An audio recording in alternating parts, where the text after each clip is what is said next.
வணக்கம் எல்லோருக்கும். 2 செய்திகளை மட்டும் அவர் கொடுத்திருக்கிற ரொம்ப குறைவான நேரத்தில் நான் உங்களோடு பகிர்ந்து கொள்ள விரும்புகிறேன். ஒரு செய்தி நான் தமிழ்ச்செல்வன் பேசிய பேச்சை கொஞ்சம் நீட்டிக்கிறேன். ஆனால் அதுதான் எனக்கு நான் திட்டமிட்டிருந்தது. கொஞ்சம் கூடுதலான விவரங்கள், புள்ளி விவரங்கள் இதெல்லாம் எனக்கு தெரியுங்கிறதுனால அதை நான் அதோடு சொல்கிறேன். ஒரு விஷயம், இந்த விந்தன் என்கிற ஒரு எழுத்தாளரை அவருடைய சிறுகதைகள், நாவல்கள் இந்த அடிப்படையில் தான் நாம் வாசிக்கிறோம், தெரிந்து கொண்டிருக்கிறோம். ஆனால் அந்த விந்தன் என்கிற மனிதருக்கு வேறொரு பிரம்மாண்டமான உலகம் இருந்திருக்கிறது. அதை நீங்கள் தெரிந்து கொள்ள வேண்டும் என்பது என்னுடைய விருப்பம். ஏன்னா எழுத்தாளராக இருக்கிறவங்க வேற சமூக பிரச்சனைகள் சார்ந்த விஷயங்களில் ஈடுபடுறது தப்புன்னு அண்மை காலத்தில் ரொம்ப தீவிரமான கண்டுபிடிப்புகள் எல்லாம் பேசுகிறாங்க, மேடையிலே பேசுகிறாங்க. இந்த எழுத்தாளர்கள் என்று சொல்பவர்கள் நேராக மேலிருந்து கீழே இறங்கி வந்தவங்க பாதியான ஒரு ஒரு ஒரு தன்மை அண்மை காலங்களில் குறிப்பாக இளைஞர்கள் மத்தியில் மிக அதிகமாக வளர்கிறது. அதுக்கு ஒரு முக்கியமான காரணம் இந்த சமூக ஊடகங்கள் தான். இந்த சமூக ஊடகங்கள் சார்ந்து சில எழுத்தின் பெயரால் இருக்கக்கூடிய வியாபாரிகள், அப்புறம் இந்த சங்கிகள், இதை சார்ந்தவர்கள் எல்லாம் அந்த தன்மையை ரொம்ப வளர்த்து விடுறாங்க. அதுக்கு இந்த கார்ப்பரேட் கம்பெனிக்காரன்லாம் எக்கச்சக்கமாக பணம் கொடுக்குறான். அதனால் இந்த எழுத்து உலகத்தை வேறு மாதிரியாக மாற்றி கொண்டிருக்கிற சூழலில் நிறைய இளைஞர்கள் அதில் வெட்டில் பூச்சிகளை போல பலியாகிறதை அண்மை காலங்களில் கடந்த 15-20 ஆண்டுகளில் மிக அதிகமாக இருப்பதை நான் அறிகிறேன். ஏதாச்சும் ஒரு நபர் அரசியல் பேசினால் கூட இவர் ஏன் எழுத்தாளர், இவர் போய் இந்த அரசியல்லாம் பேசிட்டு இருக்காரு, அரசியலுக்கும் இவருக்கும் என்ன தொடர்பு அப்படிங்கிற மனநிலைமையும், எழுத்தாளன் என்று சொன்னால் அவன் உலகத்துக்குள்ள பயணிக்கணும், இந்த புறத்தில் நடக்கிறதெல்லாம் பற்றி எழுத்தாளன் கவனத்தில் எடுத்தா அவன் எழுத்து போயிடும், அவன் எழுத்தாளனா இருக்க முடியாது, இப்படியெல்லாம் நிறைய விளக்கங்கள் சொல்கிறாங்க. ஆனால் விந்தன் அப்படி இல்லை. விந்தன் அவர் இந்த கதைகளை எழுதுகிறது ஒரு பக்கம் இருந்தாலும் கூட அவருடைய தொடக்ககால வாழ்க்கையிலிருந்து அவர் 1914 பிறந்து ஒரு 18-20 வயசில் அவர் இந்த அச்சுக்கோக்கிற தொழிலாளியாக அவரை அவருடைய குடும்பம் செங்கல்பட்டிலிருந்து இந்த சூளை பட்டாளம் பகுதிக்கு இவருக்கு ஒரு 5-6 வயசு இருக்கிற காலத்திலேயே குடிபெயர்ந்திருக்கு. அந்த குடும்பத்தில் அவங்க அம்மா அப்பாவெல்லாம் விந்தனுடைய அம்மா அப்பாவை ரொம்ப இளம் வயதிலேயே மறைந்து போகிறார்கள். அவருடைய தன்னுடைய சித்தப்பாவனுடைய பராமரிப்பில் தான் அவர் வளர்கிறார். இப்படி வளர்கிற பொழுது அவர் வாழ்ந்த அந்த சூளை பட்டாளம் பகுதி இருக்கே, அது இன்னைக்கு இருக்கிற பிஎன்சி மில். இந்த பிஎன்சி மில் அந்த காலத்தில் ரொம்ப வேகமாக செயல்பட்ட பகுதி. அது முழுக்க தொழிலாளர்கள் நிறைய பேர் வாழ்ந்த பகுதியில் தான் அவர் வளர்றார். அந்த பகுதியில் இன்னைக்கு வளர்ந்திருக்கிற வளர்ச்சி இல்லாமல் நிறைய அன்றைக்கு அந்த பகுதியில் விவசாயம் செய்யக்கூடிய தொழிலாளிகளும் இருந்த பகுதி தான் அது. ஆகையினால இவர் அந்த இளமையில் வளர்கிற காலத்திலேயே இந்த சாதாரண அடித்தளத்தில் உள்ள விளிம்பு நிலை மக்களை பற்றிய மிக சிரத்தையான உணர்வுடையவராகத்தான் அவர் உருவாகி வளர்ந்து வந்திருக்கிறார் என்பது முக்கியம். இந்த உணர்வு எழுத்தாளர்களுக்கு ரொம்ப ரொம்ப அவசியம். அது அப்படி உருவாகி வருகிற எழுத்தாளருடைய எழுத்துக்கள் எப்படி வடிவம் பெறும், எப்படி வளரும் என்பதை பற்றியெல்லாம் நாம் நிறைய சொல்ல முடியும். அப்படி உருவாகி வந்த விந்தன் என்ன மாதிரி நிலைமைகளில் இப்படி வருகிறார். அவர் முழுக்க முறையான கல்வி படிக்கக்கூடிய வாய்ப்பு கூட இல்லாமல் அவர் இரவு பாடசாலைகளில் படித்தவர். ஆகையினாலே அவருக்கு ஒரு பெரிய தகுதி படிப்பு இருக்குன்னெல்லாம் கூட சொல்ல முடியாது. அதே மாதிரி அவருக்கு ஓவியம் வரைவதிலும் அந்த காலத்தில் மிகுந்த ஈடுபாடு இருந்திருக்கிறது. எனக்கு ரொம்ப ஆச்சரியம் என்னன்னா, இந்த தமிழில் முக்கியமான எழுத்தாளர்கள், ஆராய்ச்சியாளர்கள் இவங்கெல்லாம் பார்த்தீங்கன்னா நிறைய பேர் ஓவியத்தில் ஈடுபாடு உடையவர்களாக இருந்திருக்கிறாங்க. மயிலைசீனி வெங்கடசாமின்னு ஒரு பெரியவர் சொல்லுவாங்க. அவர் வந்து முழுக்க முழுக்க ஓவிய கல்லூரியில் சேர்ந்துட்டு அதில் தான் போகணும்னு நினச்சாரு. ஆனால் வாழ்க்கை மாறி போச்சு. விந்தனுக்கும் அப்படி ஒரு ஈடுபாடு இருந்திருக்கு. இந்த பின்புலத்தில் 1930களில் அன்றைக்கு தான் தமிழ்நாட்டில் நிறைய பத்திரிகைகள் உருவான காலம். ஒரு கம்பெனியாக ஒரு நிறுவனம் 4-5 பத்திரிகைகளை நடத்துகிற அந்த செயின் அன்னைக்கு உருவான பொழுது அந்த அச்சு தொழில் ஒரு எளிதாக வேலை கிடைக்கிற ஒரு தொழிலாக அன்றைக்கு மாறியது. அதனால அந்த அச்சு கோக்கிற அந்த விஷயத்தை அவர் பயிற்சி பெற்று நிலைய பத்திரிகைகளில் அச்சு கோத்து ஆனந்த விகடனில் அச்சு கோப்பாளராக வேலை செஞ்சு அதுக்கு பிறகு கல்கியினுடைய 1940 கல்கி அவர் பத்திரிகையை தொடங்குற பொழுது ஆனந்த விகடன்லேருந்து வந்து அதில் ஒரு அச்சுக்கோப்பாளராக சேர்ந்து அந்த அச்சுக்கோப்பாளராக இருக்கிற பொழுது அவர் நிறைய பேருடைய அந்த எழுத்துக்களை படித்திருக்கிறார். குறிப்பாக பாரதிதாசன் பாடல்கள் நிறைய அவர் வேலை பார்த்த அந்த தமிழரசுங்கிற பத்திரிகையில் வெளிவந்த பொழுது அவருடைய எல்லா பாடல்களையும் அவர் வாசிக்கல. இந்த அச்சுக்கோக்கிறவங்களுக்கு ஒரு பெரிய சந்தோஷம், அவங்க எல்லாத்தையும் வாசிச்சிட முடியும். நான் கூட ரொம்ப ஒரு 10-20 ஆண்டுகளுக்கு முன்பு வையாபுரி பிள்ளை பூரா படிக்கணும் அப்படின்னு நாங்கள் ஆசைப்பட்டோம். அப்போ என்ன செஞ்சாங்கன்னா, வையாபுரி பிள்ளையை ஒரு தொகுக்கிறதுக்காக ஒரு குழு இருந்தது. நானும் எங்களுடைய மாணவர்களும் போய் வாலண்டியரா நாங்கள் ப்ரூஃப் திருத்துறோம் அப்படின்னு சொல்லி நாங்கள் முழுக்க ப்ரூஃப் ரீட் பண்ணோம் ஒரு 7 தொகுதி. அப்போ முழுக்க வையாபுரி பிள்ளையை வாசிக்கிற அந்த அனுபவம் கிடைச்சி அந்த படிக்கிறதுக்காகவே ப்ரூஃப் திருத்துறன்னு போனோம் நாங்கள். அது ஒரு பெரிய அனுபவமாக வளர்ந்தது. அப்போ அப்படி வந்து இவர் வாசித்து அந்த பழக்கத்தின் ஊடாகவே ஒரு எழுத்துலகத்தில் பயணம் போகிற ஒரு மனநிலைமைக்கு அவர் ஆளாக்கி விடுகிறார். இதை கல்கி அந்த காலத்தில் நல்லா புரிஞ்சு, கல்கியில் நிறைய நல்ல விஷயங்கள் உண்டு. அவர் வந்து இந்த வெகுசன ஊடகத்தை அந்த காலத்தில் அச்சு ஊடகத்தை சரியாக படித்த நபர் அவர். அன்றைக்கு வந்து இந்த திராவிட இயக்கம் உருவாகி வளர்ந்த காலத்தில் திராவிட இயக்கத்தை சார்ந்தவங்கெல்லாம் படித்த புத்தகம் என்ன தெரியுமா? அந்த தொடர் பொன்னியின் செல்வன் தான். அந்த காலத்தில் அந்த பொன்னியின் செல்வனை படிக்க வைக்கிறது எப்படி, ஒரு அரச பாரம்பரியம், அதனுடைய பெருமை, அது சார்ந்த விஷயங்கள், இது திராவிட பாரம்பரியத்துக்குரிய ஒரு சுகமான விஷயம் இல்லையா? இதை வந்து கல்கியின் மூலமாகத்தான் வாசனை வருகிறது. ஆகையினால 1940களில் எண்ணிக்கையில் மிக அதிகமான வாசகர்களை வாசிக்க வைத்தவர் கல்கி. அதை வந்து தொமுசி ரகுநாதன் ரொம்ப விரிவாகவே நல்லாவே எழுதியிருக்கிறார். இப்போ அந்த பின்புலத்தில் விந்தனுடைய எழுத்துக்கள், அவருடைய கதைகள், இதில் மீது அவருக்கு ஏற்பட்ட ஒரு மரியாதையாக அந்த கல்கி பத்திரிகையின் துணை ஆசிரியராகவே அவரை நியமிக்கிறார். பிறகு அவர் 1947 அந்த கதைகளை எல்லாம் தொகுத்து முல்லைக்கொடியால் என்ற பெயரில் வெளியிடுகிற பொழுது அதுக்கு ரொம்ப நல்ல முன்னுரை ஒன்று எழுதியிருக்கிறார். அப்புறம் அந்த தமிழ் வளர்ச்சி கழகத்தின் மூலமாக அந்த நூலுக்கு அவர் பரிந்துரை செய்து பரிசும் வாங்கி தந்திருக்கிறார். இந்த விஷயங்களை எல்லாவற்றையும் விந்தன் கல்கி 1954 மறைந்த பொழுது ரொம்ப உருக்கமாக பதிவு செய்திருக்கிறார். என்னை மனிதனாக்கிய மனிதன் என்று சொல்லி கல்கியை சொல்லியிருக்கிறார்.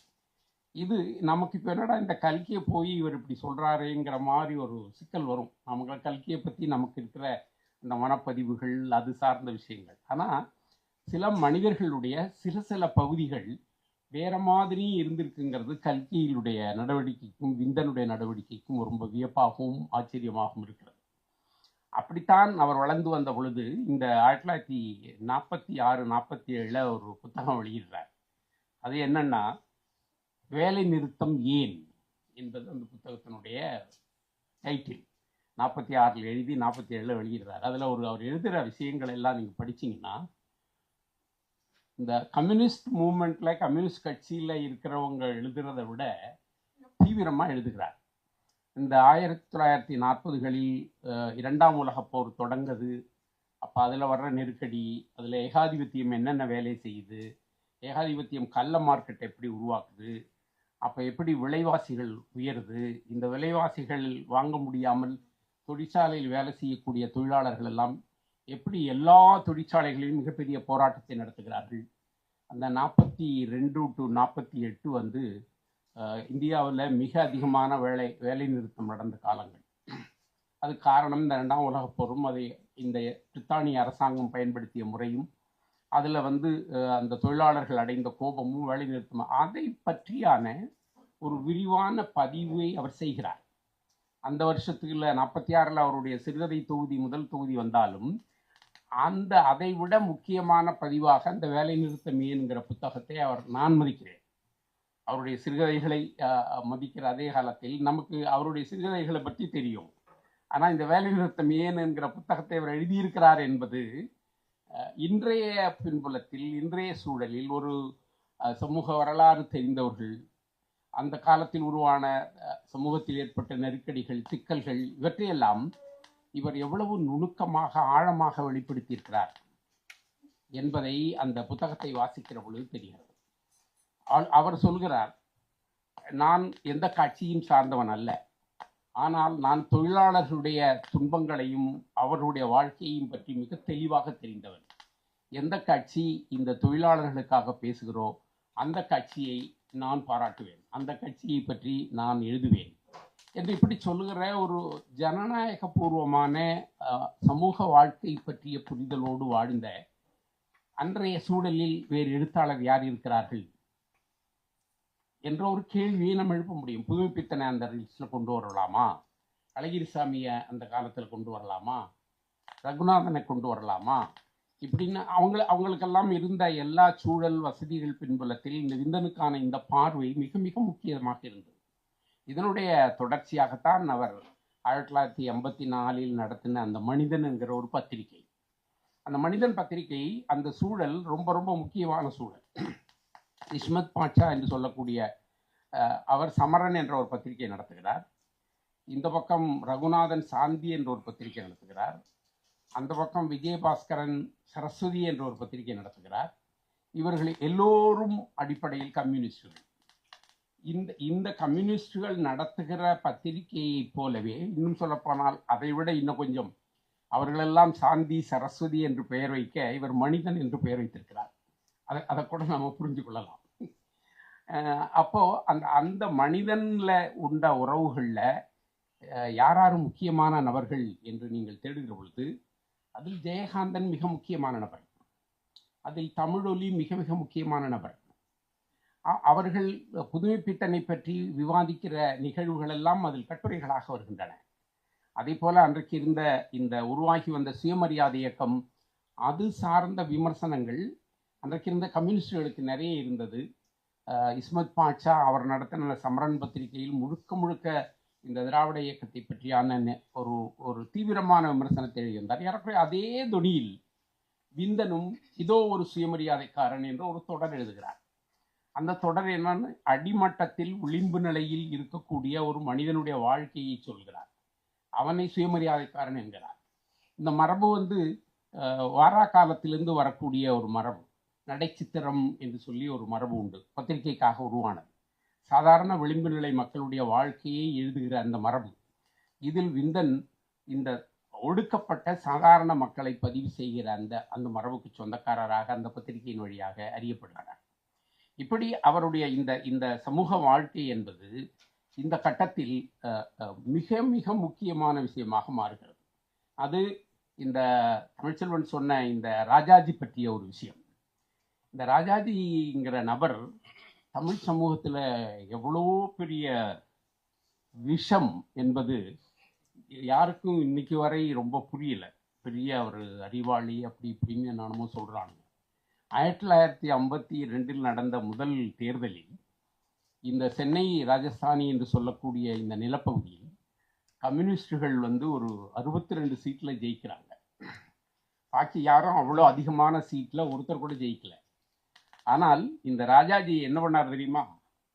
பிரகாசம்னா அன்னைக்கு கவர்னரால் நியமிக்கப்பட்ட அந்த நிர்வாகியை கையில் வைத்துக்கொண்டு இங்கிருந்த எல்லா ஜாதி கட்சிகளையும் கூப்பிட்டு ஒவ்வொருத்தரா அந்த ஜாதி கட்சிகளை எல்லாத்தையும் கூட்டாக்கி அந்த கூட்டு பின்னணியில் காமராஜரையும் தூக்கி அதுக்குள்ளே போட்டு அவர் தான் முதலமைச்சராக பதவியேற்றார். முதலமைச்சராக பதவியேற்றதோடு மட்டும் இல்லை, நீங்கள் காலையில் பள்ளிக்கூடத்துக்கு போயிட்டு சாயங்காலம் உங்கள் குலத்தொழிலை செய்யணும்னு சட்டம் கொண்டு வந்தார். யாரும் குலத்தொழிலை விட்டுறக்கூடாதுன்னு சொல்லி. அப்போ அந்த சமயத்தில் தந்தை பெரியார் மிகப்பெரிய ஒரு போராட்டத்தை எடுத்து அதில் காமராஜரையும் உள்ளு கொண்டு வந்துட்டார் பெரியார். அதுதான் பெரியாருடைய நல்ல விஷயம். இப்போ காமராஜரும் எதுக்க தொடங்கி அந்த குலக்கல்விங்கிற திட்டத்தை தூக்கி எறிஞ்சாங்க. அந்த சமயத்தில் விந்தன் எழுதிய இந்த பஜகோவிந்தம் என்ற இந்த புத்தகம் ரொம்ப முக்கியமானது. அது என்னன்னா, ராஜாஜி பஜகோவிந்தம் என்று சொல்லி ஒரு சமஸ்கிருதத்தில் இருக்கிற ஒரு நூலை தமிழ்படுத்தி அதை எழுதுறார். அப்போ அதுல ஒரு சொர்க்கம், நீங்க உழைக்க வேண்டாம், இந்த மாதிரியான ஒரு ஆன்மீகம் சார்ந்த கருத்துக்களை எல்லாம் அவர் வெளிப்படுத்துகிற பொழுது விந்தன் அந்த பஜகோவிந்தம்ங்கிற அதே டைட்டில பசி கோவிந்தம்னு மாற்றி, இதுல இன்னொரு பெரிய சிறப்பு என்னன்னா, இதை வெளியிட்ட அந்த பெண்ணாகரம் பெரியவர் ஒருத்தர் ராமசாமி என்று சொல்லி அவர் இங்கே ஒரு பிரசுரம் வச்சிருந்தார் திருவள்ளிக்கண்ணியில். நான் 78ல் அவரோட போய் நிறைய பேசியிருக்கேன். இந்த 2 புத்தகத்தையும் அவர் வெளியிடுறாரு. இதுல கிருஷ்ணன் குழல் ஊதுறான், இதுல ஒரு பிச்சைக்காரர் ஓட்ட தூக்கிட்டு இருக்கிறாரு. 2 ப்ரொடக்ஷன், 2 விஷயம். உள்ளுக்கு இருக்கிற அவர் 30 பாட்டு எழுதுறாருன்னா இவரும் 30 பாட்டு. அவர் எழுதுகிற எல்லா விஷயத்துக்குமான நேர் எதிரான இன்னொரு வடிவத்தில் பஜகோவிந்தம் பஜகோவிந்தம் பஜகோவிந்தம் பாடுன்னு ராஜாஜி சொன்னா, இவர் பசிகோவிந்தம் பசிகோவிந்தம் பசிகோவிந்தம் பாடு அப்படிங்கிறார். இல்லை, இதில் இந்த ராஜாஜியினுடைய அந்த காலத்து செல்வாக்கும் அவர் செய்த அரசியலும் அந்த பின்புலத்தில் இப்படி ஒரு சாதாரண எழுத்தாளனுக்கு இவ்வளவு துணிச்சல் இங்கிருந்தது. பெரிய செல்வாக்கு. அன்னைக்கு அந்த ஆள் தமிழ்நாட்டினுடைய முதலமைச்சராக இருக்காரு. அந்த முதலமைச்சராக இருக்கிற காலத்தில் அந்த ஆள் எழுதின ஒரு புத்தகத்தை தூக்கி வச்சு அதுக்கு இப்படி ஒரு பகடியான ஒரு புடை நூல் என்று சொல்றாங்க. இதை அப்படி உருவாக்கக்கூடிய மனநிலைமை எங்கிருந்து வந்தது? அந்த மனநிலைமை விந்தனிடம் இருந்தது. அது ஒரு சாதாரண மனநிலைமையாக நான் கருதவில்லை. அதை அந்த அந்த அந்த உலகத்தை பற்றியும் அவரை நாம் ரொம்ப புரிந்து கொள்ள வேண்டியிருக்கிறது. இப்படி அவர் அந்த சமகால தமிழ் சமூகத்தினுடைய அரசியலுக்குள் ஒரு எந்த அமைப்பும் இல்லாமல், ஆனால் மிக தீவிரமாக அதை பற்றி விமர்சனம் செய்கிற ஒரு படைப்பாளியாக உருவாகியிருக்கிறார். அந்த உருவாக்கத்தினுடைய பல விஷயங்களை அவருடைய அந்த மனிதன் பத்திரிகையில் வந்திருக்கிற பல கட்டுரைகள் வழியாக நாம் கண்டறிய முடிகிறது. இதே போல பின்னாடி அவர் 60களில் தினமணி கதிர் பத்திரிகையில் வேலை செய்யக்கூடிய வாய்ப்பு கிடைக்கிற பொழுது அவர் பல தொடர்களை எழுதுகிறார். அதில் 2 தொடர் ரொம்ப முக்கியமானது. அதில் ஒன்று M.R. ராதாவின் சிறைச்சாலை சிந்தனைகள்னு சொல்லி M.R. ராதாவை பேட்டி கண்டு அதை ஒரு தொடராக வெளியிடுகிறார். ஒரு பத்திரிகையில் விறுவிறுப்பான ஒரு பொருளாக அது இருப்பதனால அது செய்கிறார் என்று கூட நாம் சொல்லலாம். ஆனால் அன்னைக்கு M.R. ராதா எம்ஜிஆரை சுட்டிட்டு ஜெயிலில் இருந்த காலம். எம்ஜிஆரை ஏன் M.R. ராதா சுட்டாரு, எப்படி அவர் அதுக்கான காரணங்களை சொன்னார், எம்ஜிஆருங்கிற ஒரு எலிமெண்ட் உருவானதுனால் தமிழ் சமூகத்தில் இன்றைக்கு விசில்கள் எல்லாம் வந்திருக்கு. அது ரொம்ப ஈஸியாக மறந்துட முடியாது. அந்த எம்ஜிஆருங்கிற எலிமெண்ட்டுக்குள்ளாட மாறி மாறி மாறி அது சினிமா நடிகையாக இருந்த ஒரு அம்மா நாம் முதலமைச்சராக பெற்றோம். அதனுடைய மரபில் வேற சினிமா நடிகன்காரன் பூரா இறங்கினானுங்க. ஆனால் எல்லாரும் அடிபட்டு போனானுங்க, நிற்கல. இப்போ இந்த விசில் பையன் மட்டும் ரொம்ப துதிக்கிறார். இப்போ இந்த தமிழ் சமூகத்துக்குள்ள இப்படி இருந்த இந்த கொடுமைக்கு எதிராக M.R. ராதா அன்னைக்கு துப்பாக்கி எடுத்தவன். சாதாரண ஆள் இல்லை. அந்த துப்பாக்கியை எடுத்து அவரை சுட முயற்சி பண்ணார் என்று சொன்னால், ஒரு தமிழ் சமூகத்தின் போக்குகளில் மோசமான போக்குகளுக்கு எதிரான ஒரு போராளியாக M.R. ராதா வாழ்ந்த ஆள். M.R. ராதா சாதாரண மனுஷன் இல்லைங்க. அவன் போட்ட நாடகம், அவன் பேசிய கருத்துக்கள், இதெல்லாம் பெரியார் பேசிய கருத்துக்களின் பல அம்சங்களை நாடகமாக நிகழ்த்தி மிகப்பெரிய வேலையை செய்த ஆள் அந்த ஆள். அது அவருடைய நாடகத்தை கோட்டாயை சுற்றி எலக்ட்ரிக்கல் ஒயர் போட்டு அதை உள்ளுக்கு வச்சுட்டு நாடகம் நடத்துறது. ராமாயணத்தை பற்றி கிழின்னு கிழிக்கிறது. ராமாயணம் கீமாயணம் சொல்லி நாடகம் போடுறது. அதுக்குள்ளே அந்த ராமாயணம் பற்றிய விஷயங்களை எல்லாம் மிக தீவிரமாக செய்கிறது. திருவாரூர் தங்கராசு என்ற ஒரு பெரியவர் எழுதி கொடுக்குற ஸ்கிரிப்டை ரொம்ப அந்த துறையில் பெரிய சாதனை செஞ்ச ஆள். அவர் சாதாரண ஆள் அல்ல. அந்த நபரை ஒரு ஒரு அந்த அந்த சமகாலத்தில் ஏறக்குறைய அந்த சமகாலத்தில் தொடராக எழுதி அவருக்கு ஒரு அங்கீகாரம் இந்தன் கொடுக்கிறார் என்று சொன்னால் அவருடைய அரசியலை நீங்கள் எப்படி புரிந்து கொள்வது? அந்த அரசியலுக்குள் அவர் இருந்த அந்த மனிதன் யார்? அதே போல இந்த தியாகராஜ பாகவதர், MKT தியாகராஜ பாகவதர்னு சொல்லி கொடுத்தார். 1940களில் அவர் சினிமா உலகத்தில் நம்பர் 1. அவருடைய படங்கள் 1000 நாட்கள் ஓடி இருக்குங்கிறாங்க. அவருடைய சினிமா அந்த காலத்தில் ஓடினதுக்கு பிறகு முன்னாடியும் இல்லை பின்னாடியும் இல்லைன்னு சொல்கிறாங்க. இன்னைக்கு கூட கிடையாது 1000 நாள். அந்த மனிதர் மேலே ஒரு கொலை வழக்கில் கேஸ் போடுறாங்க. உண்மையில் அது உண்மை இல்லை, அதுக்கு அது தப்புன்னு சொல்லி நம்முடைய பல பேர் அதுக்காக போராடி அவரை வெளியில் கொண்டு வர்றதுக்கு முயற்சி பண்ணாங்க. NSKனுடைய ரோல் அதில் ரொம்ப பெருசு. NSK அதில் இறங்கி அவர் தப்பு பண்ணல அப்படின்னு சொல்லி அவர் வெளியில் கொண்டு வர்றதுக்கு அந்த காலத்தில் அந்த பத்திரிகை செய்தி லட்சுமிகாந்தன் கொலை வழக்கு அப்படிங்கிற ஒரு ரொம்ப பிரபலமான விஷயமாக நடந்தது.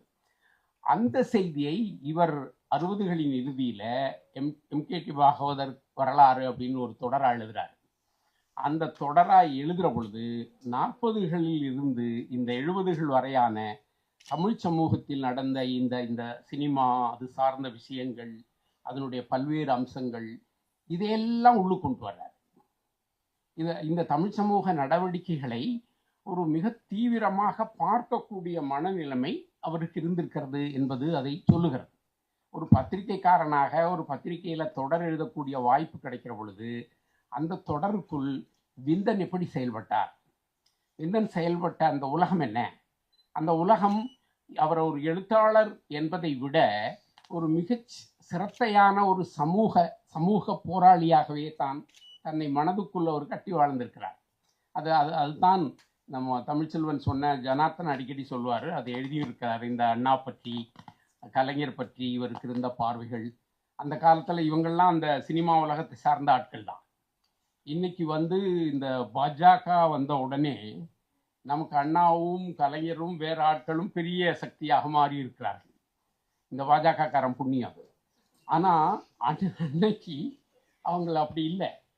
அன்னைக்கு ஒரு தமிழ் சமூகத்தில் உருவாகி வளர்ந்து வரக்கூடிய ஒரு இடதுசாரி கருத்து நிலையை திசை மாற்றி மடை மாற்றியவர்கள் அவர்கள் முக்கியமானவர்கள். அந்த தமிழ் சமூகம் ஒரு கேரளாவை போல, மேற்கு வங்காளத்தை போல, வேறு மாநிலங்களைப் போல ஒரு இடதுசாரி இயக்கம் வலுப்பட்டு வளர்ந்திருக்க வேண்டிய சூழல் மிகச்சிறப்பாக இருந்தது. அது 1930களிலிருந்து நிறைய அதுக்கான புள்ளி விவரங்கள் இருக்கு. அது எப்போ அண்ணா அது உள்ளுக்கு நுழைஞ்சாரோ அப்போ இவங்களை எல்லாரையும் தூக்கி போட்டாச்சு. அப்போ அப்படி போட்ட ஒரு வரலாறை புரிந்தவராக விந்தன் இருந்திருக்கிறார். அந்த புரிதல் சார்ந்து அந்த தன்மைகளில் அன்றைக்கு இந்த திராவிட இயக்கம் பற்றிய இந்த விமர்சனங்களை அது வெளிப்படுத்துகிற ஒரு மனிதராக அவர் செயல்பட்டார் என்பது தான் இவர் இந்த பத்திரிகை தொடர்கள் நமக்கு சொல்லுகின்றன. இறுதியாக அவர் 1973 பெரியார் மறைந்தார். ஏறக்குறைய அதே ஆண்டில் பெரியாரை பற்றி அவர் எழுதிய கையெழுத்து பிரதி அவர்கள் வீட்டில் இருந்து நான் பார்த்தேன். நான் 1977-78 வாக்கில் இந்த பச்சைப்பன் கல்லூரியில் நான் ஒரு MPhil படிப்பு படித்தேன். அப்பொழுது அதுக்கு ஒரு ஆய்வேடு எழுதி கொடுக்க வேண்டும். அதற்கு நான் பேராசிரியர் இளவரசு அவர்களிடம் பேசின பொழுது, நீ விந்தன் பற்றி எழுதுப்பான்னு சொன்னார்.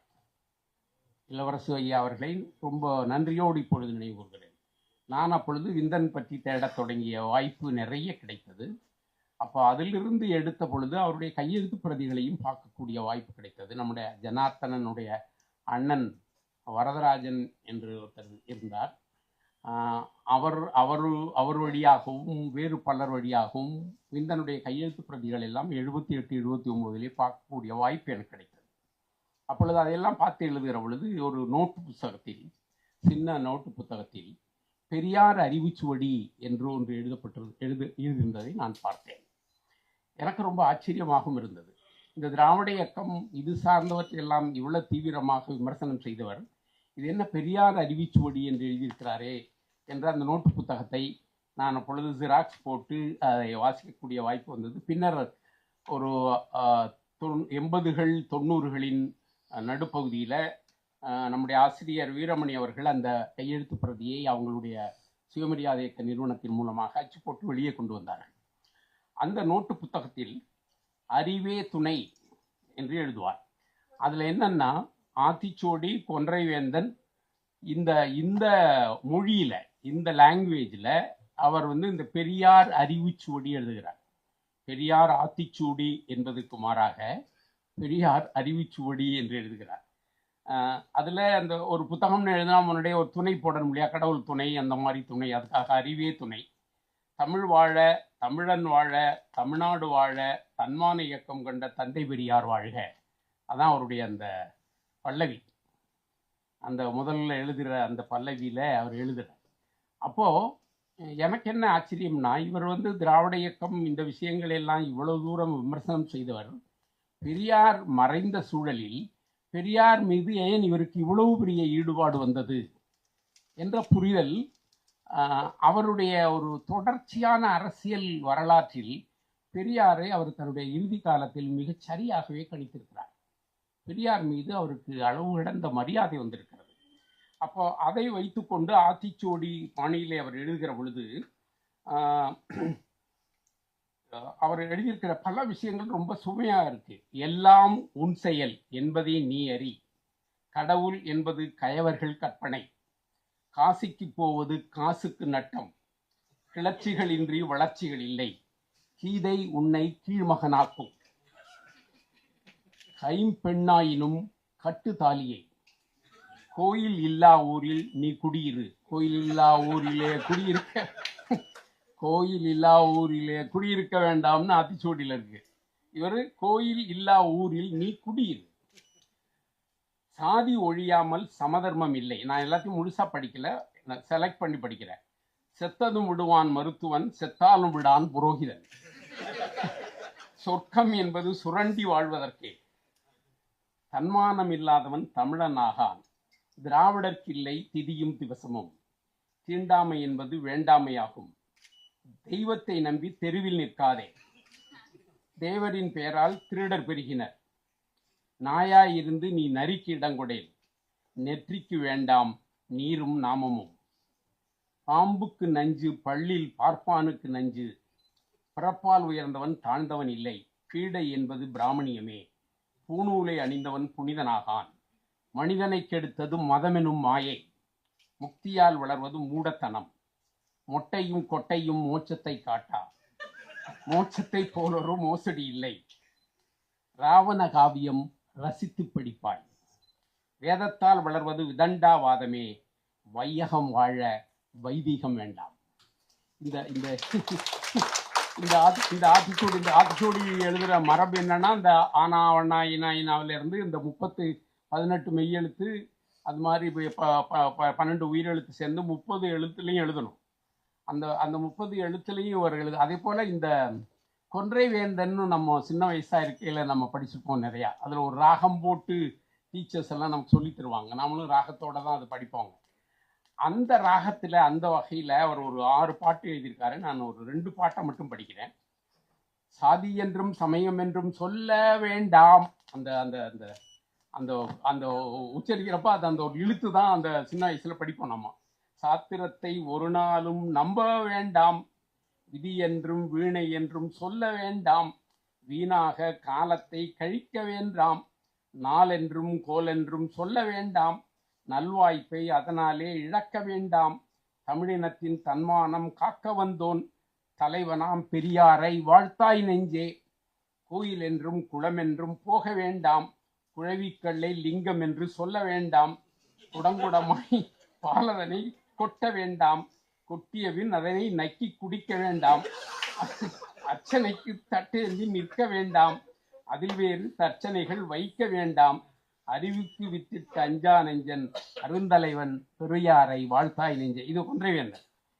இப்படி மதமென்னும் வெறிபிடித்து அலைய வேண்டாம், மல்லுக்கா அதற்காக நிற்க வேண்டாம், சிந்திக்கும் முன்னதையும் செய்ய வேண்டாம், செய்தபின் சிந்தித்து வருந்த வேண்டாம், 18 புராணத்தை படிக்க வேண்டாம், படித்துவிட்டு பகுத்தறிவை இழக்க வேண்டாம், எம்மதமும் சம்மதமே என்ற மேலோன் ஏறொத்த பெரியாரை வாழ்த்தாய் நெஞ்சே என்று அவர் கொன்றைவேந்தன் எழுதுகிறார். இவர் வந்து பெரியார் இறந்த வருஷம் எழுதியிருக்கிறார். இவர் அடுத்த ஆண்டு விந்தன் இறந்து போகிறார்.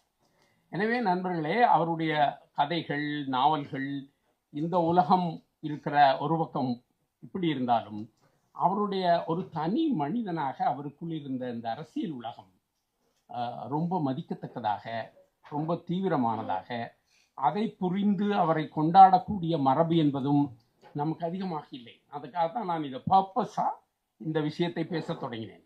அவருக்கு அந்த ஒரு சமூகத்தில் நிகழ்ந்த நிகழ்வுகளை உள்வாங்கி வளர்ந்த மனிதனாக விந்தன் எப்படி வாழ்ந்திருக்கிறார், அதை எப்படி பதிவு செய்திருக்கிறார், அந்த பதிவுகளை அடிப்படையாக கொண்டும் அவருடைய ஆக்கங்களை, கதைகளை, நாவல்களை, வேறு விஷயங்களை நாம் படிக்க வேண்டும் என்று சொல்லி முடிக்கிறேன். நன்றி, வணக்கம்.